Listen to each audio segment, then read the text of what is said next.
வணக்கம். இப்போ நம்ம நவகைலாயத்தில் சேர்ந்த பூமங்கலத்தில் இருக்கோம். நவகைலாயத்திலேயே மிக முக்கியமான ஒரு கோவில், சுமார் 2000 வருஷம் பழமையான கோவில், சேர்ந்த பூமங்கலம். இவர் தான் சுக்கரன். நல்லா சேவிச்சுக்கோங்க.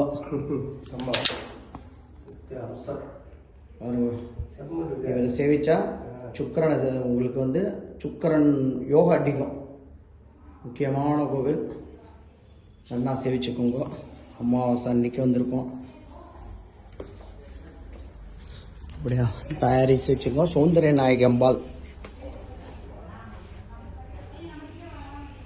மிக முக்கியமான ஸ்தலம். நிறைய பேர் சேர்ந்த பூமங்கலத்தை மட்டும் ஸ்கிப் ஆகிடும். ஒரு கால பொழுது இருக்கிற கோவில் இதெல்லாம். Travel with me, Manivan and Krishnan, Sanjay 289 9849 1525. Thank you.